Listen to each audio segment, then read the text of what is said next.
A propósito del movimiento del paro de los profesores, quisiera recordar que al inicio fue un petitorio de 11 puntos a propósito esencialmente de las condiciones laborales paupérimas de los trabajadores de la educación primaria, sobre todo en el ámbito municipal.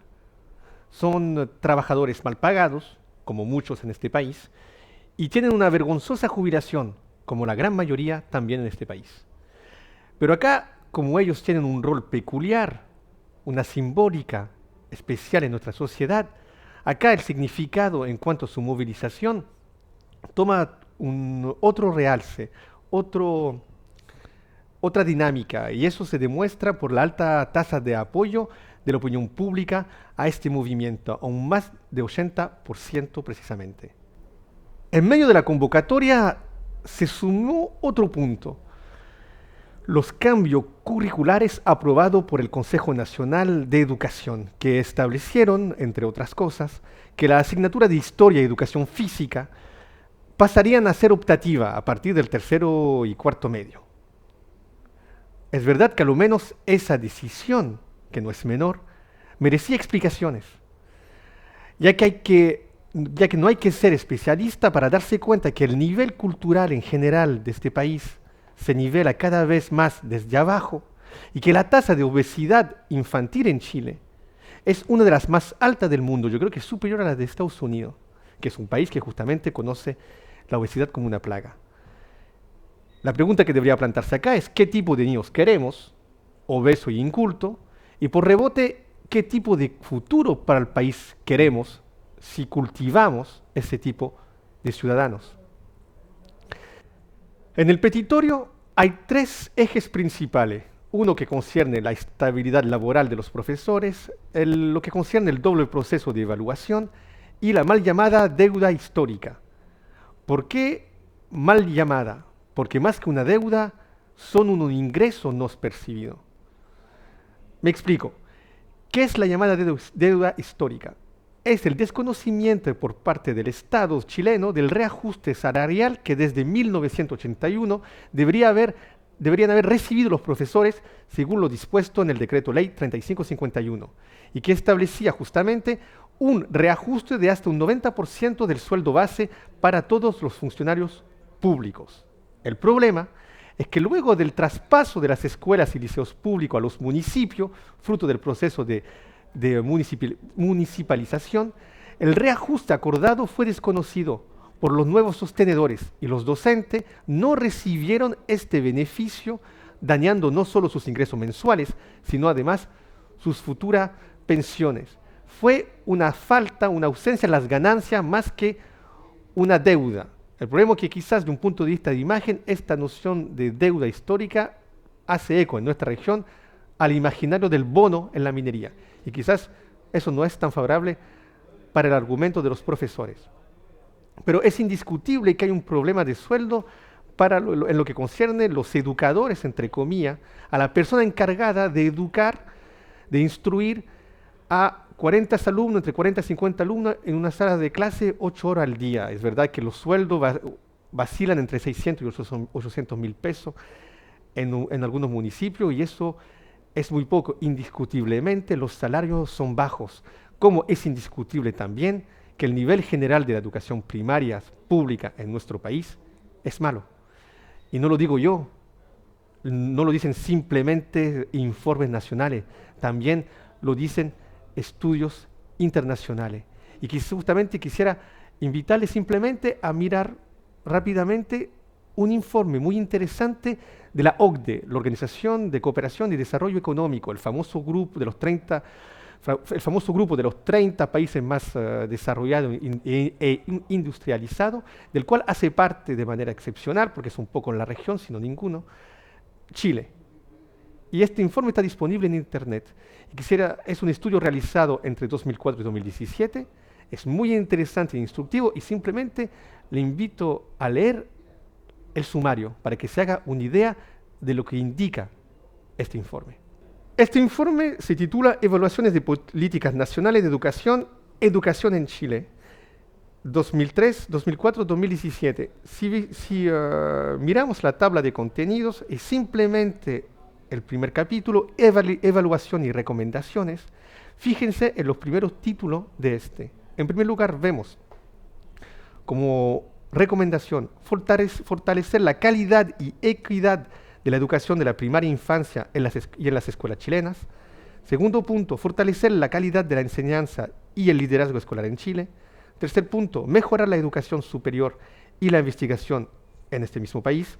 Mejorar la calidad de la educación técnico-profesional, porque no todo puede ser universidad, en Chile. Y por fin, se quiere plantear algunas reflexiones sobre la implementación de políticas educativas en el contexto chileno actual. No hay punto en este trabajo que nos indique que el país anda viendo un punto de vista de política educacional.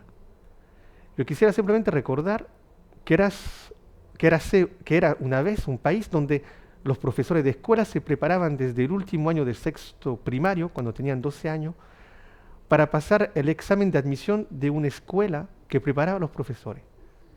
Ese país era Chile antes de 1965, cuando existían las famosas escuelas normales.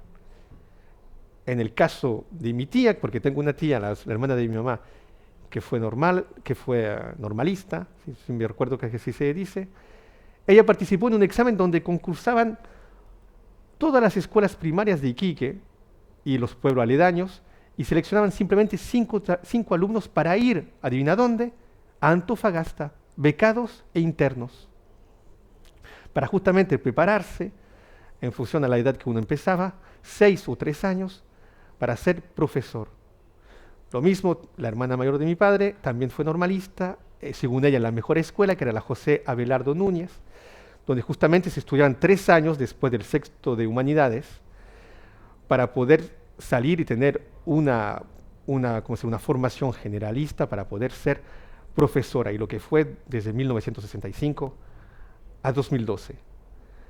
Desde la intervención buena de la DC, de Eduardo Frei, padre, que quiso justamente desarrollar el nivel educacional en el país, implementando una verdadera política justamente en ese ámbito, se formaron lo que se llaman los profesores mármicos, porque la idea era justamente mandar lo más rápidamente posible profesores en las zonas rurales donde no había educación, y eso hacía plenamente parte del programa de la DC y de su revolución en libertad, una educación al alcance de todos, y para eso se necesitaban muchos profesores urgentemente para cubrir todo el territorio. Eso estuvo bien en un inicio, simplemente desde la municipalización de las escuelas, y eso ocurrirá durante el gobierno militar, posteriormente al golpe de Estado.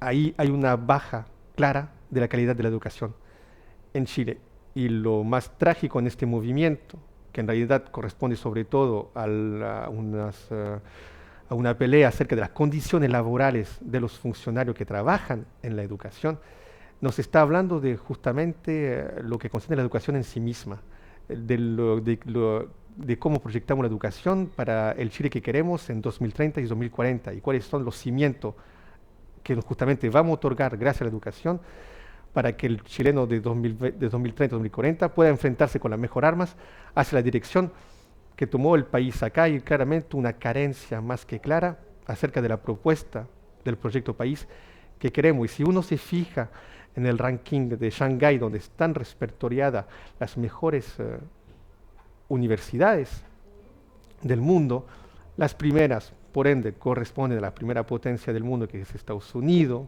a nivel de la investigación y de la potencia universitaria. Encontramos inglesa, alemana, Corea del Sur, Francia igual conoce un cierto retroceso, y simplemente lo que vemos con lo que concierne las universidades chilenas son universidades que están en el pasado el puesto número 300. Algo eso nos indica acerca, no simplemente de la educación superior, algo nos indica acerca de la formación a la base. Y yo creo que eso es una problemática fundamental.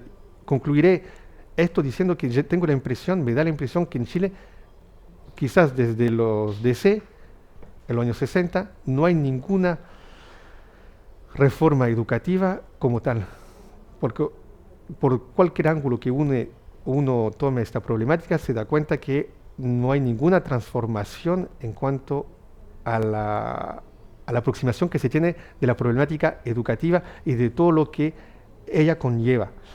El movimiento que hubo a inicio de 2010 con los futuros diputados, Giorgio Jackson, Camila Vallejo y otros, se concentró en la educación superior. Luego hubo una discusión acerca de los colegios, de la escuela subvencionada. Al fin y al cabo todo se discute a nivel de dinero y acá la problemática es mucho más profunda, porque lo reitero, según el ranking de Shanghái, la primera universidad chilena está pasada el número 300.